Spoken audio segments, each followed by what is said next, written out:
Gentes dames et damoiseaux, bienvenue à l'église Saint-Florentin du village de Bonnet, ma dernière demeure.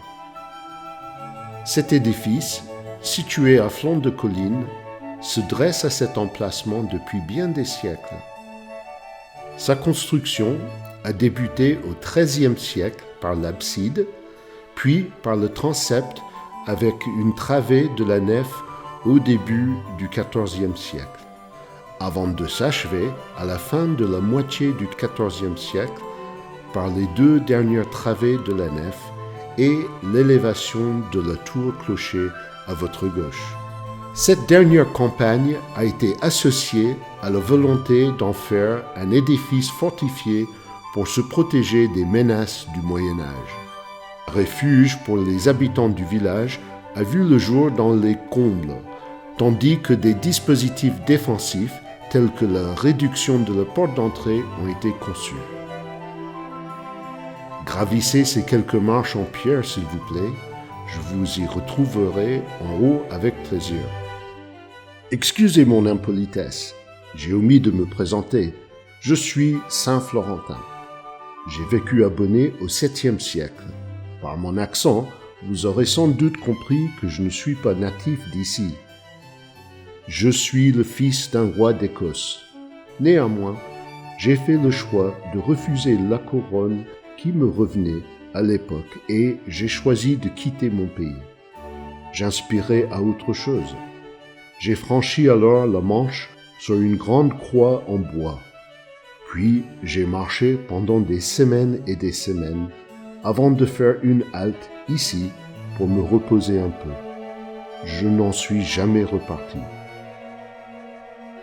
Sans un sou, j'ai proposé mes services de porcher aux habitants de la commune. Ils ne connaissaient pas mon ancienne situation. À leurs yeux, j'étais un étranger, mais j'ai su m'adapter et j'ai fait le choix de ne pas leur indiquer mon ancienne situation. C'était un secret. Je ne leur ai dit qu'au moment de ma mort. Pendant près de 32 ans, j'ai ainsi gardé des ports abonnés. Les constructeurs de cet édifice m'ont rendu hommage dès cette porte où je suis représenté en train de garder les ports, dans un tympan trilobé. Vous me voyez? Vous pouvez remarquer aussi la peinture, le dit des trois morts et des trois vifs, une légende du Moyen Âge, qui représente 3 cadavres s'adressant à 3 jeunes marcheurs richement parés en train de chasser. Cette peinture est la leçon, l'avertissement d'une décomposition, d'une pourriture à venir dans un futur plus ou moins lointain. Ce n'est pas très réjouissant. Enfin, sur le gable surmontant l'ébrasement, avez-vous vu le blason à 3 fleurs de lys? Sous Louis XIV, j'étais le patron des soldats. Allez, franchissez la porte pour découvrir les trésors que cette église possède et mon histoire. Mais fermez le gris derrière vous, s'il vous plaît, afin que les oiseaux de mauvaise augure ne viennent pas tout salir. Ce serait dommage. Vous ne le savez pas, mais cette église a bien failli être détruite à la fin du XIXe siècle, malgré plusieurs phases de restauration au XVIIIe siècle. Toutefois, son classement au titre des monuments historiques le 10 février 1909 l'a sauvé définitivement. Sur le premier pilier, une statue de Sainte Anne du XVIe siècle vous accueille. Allez, avancez un peu, ne faites pas les timides, dirigez-vous vers la nef. Admirez-la, avec ses 3 vaisseaux qui comportent de fortes colonnes, engagées dans ses murs, et de belles voûtes en ogive. Les bancs en chêne sont là depuis 1723, tandis qu'au-dessus de vos têtes, un buffet d'orgue domine la nef. À présent, rapprochez-vous des murs sud et ouest du bas-côté sud de la nef, s'il vous plaît. Face à vous se dresse une large frise située à 1,70 m du sol et d'une hauteur de 1,30 m. Elle est divisée en panneaux historiés et légendés de 78 cm de large. Ces peintures murales en 21 tableaux, assorties d'inscriptions, retracent ma modeste vie. D'après les historiens, le style de dessin, les costumes des personnages ou encore l'utilisation de la perspective permettent de déduire que ces peintures murales datent du XVIe siècle. Désormais, dirigez-vous vers le centre du transept de l'édifice. Je vous y attends. Voilà, c'est ici que je repose depuis bien des siècles maintenant, sous ce gisant me représentant et datant du XVIe siècle. Ce gisant repose sur une grande table que portent 5 robustes piliers, dressés sur la dalle qui couvrait, sans doute à l'origine, la tombe proprement dite. En effet, avec le temps, les hommes ont bougé ma sépulture à plusieurs reprises.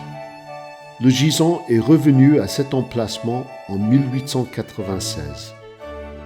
Mon effigie est vêtue d'une tunique à capuce qui lui tombe à mi-jambe, serrée par une ceinture à laquelle pend une besace. Sa tête jaune et imberbe est soutenue par un oreiller. Toujours est-il qu'à cet endroit, un pèlerinage réputé pour la guérison des personnes atteintes de démence vit le jour. On est venu de très loin pour me rencontrer afin de se faire soigner de la folie ou se préserver des maux de tête. On m'a attribué ce don car j'ai réalisé des choses soi-disant folles pour l'époque, comme renoncer à un trône pour devenir porcher pendant 32 ans, faire l'aller-retour en un jour au lieu de 4 pour aller au marché de Langres, la métropole d'une autre province, alors que Gondrecourt possédait elle aussi son marché. Ce culte se développa si bien qu'au XIIIe siècle et XIVe siècle, il fallut agrandir l'église en raison de l'affluence des pèlerins. Mais en quoi consistait ce pèlerinage, me direz-vous ? Il se déroulait en 2 endroits distincts d'Ambonnay. Chaque malade était séparé de sa famille pour une durée de 9 jours durant lequel il allait suivre un rituel afin d'être guéri de sa folie. Il vivait alors dans l'église, dans des berceaux de bois où il était retenu par des liens en fonction de sa dangerosité. Durant les 3 premiers et les 3 derniers jours, le patient était conduit à la fontaine de Saint-Florentin afin de boire l'eau miraculeuse de cette dernière et d'y être plongé. Puis, durant la période intermédiaire, le malade subissait des saignées plus ou moins importantes selon son état. En parallèle, le fou supposé passait chaque jour, matin, midi et soir, sous mon gisant. Mais attention, il devait le faire à 4 pattes en faisant le tour du pilier central. L'usure de la dalle atteste d'ailleurs des nombreux passages. Le curé faisait ensuite sur lui des prières spéciales et plaçait ma couronne reliquaire sur sa tête. Cette couronne est formée d'un bandeau garni d'anciennes pièces de monnaie de bronze, fixées par des rivets entre 2 baguettes grossièrement torsadées. Les 2 branches qui le ferment sont rivées et ornées de fleurs de lys et de cercles alternés, frappés en creux par un poinçon. Sur le bandeau est fixé un médaillon circulaire renfermant l'une de mes reliques. Bref, si à la fin du 9e jour, son état ne s'était pas amélioré, on pouvait recommencer une neuvaine, à condition d'en avoir les moyens financiers.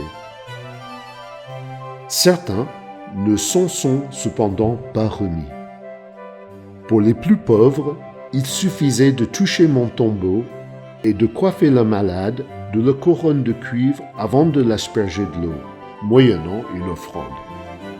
De nos jours, avec les techniques modernes de la médecine, ce pèlerinage est tombé peu à peu dans l'oubli. Toutefois, certains le font parfois encore, ou le font faire aux gens qui viennent leur rendre visite. Je suis sûr d'ailleurs que certains d'entre vous vont tenter de le faire, non ? Je vous demanderai de le faire avec précaution, Ce gisant date du XVIe siècle quand même. À présent, je vous invite à admirer les 4 autels dans les toits du transept que comporte cet édifice. Côté nord, l'autel rétable de Saint-Florentin, 1694, portant le statut du saint, son reliquaire et les reliquaires des martyrs de Trèves. Côté est, l'autel de Marie,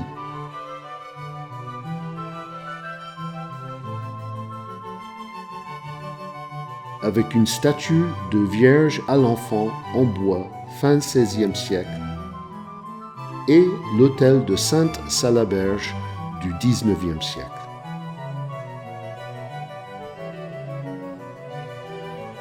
Dans le chœur, le maître-autel du XIXe siècle, et sur les murs, 6 peintures sur toile représentant les apôtres,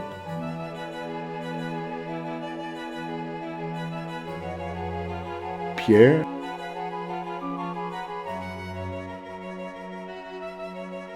André, Jacques, Paul et les saints Martin et Bernard.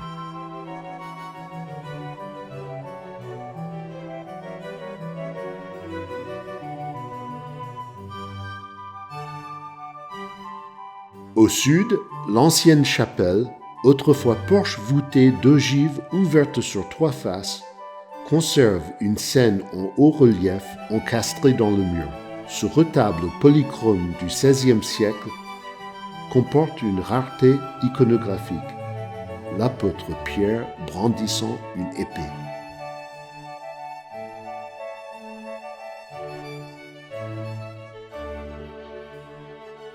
Voilà, il est temps pour moi de vous laisser. Je dois aller faire paître mes porcs.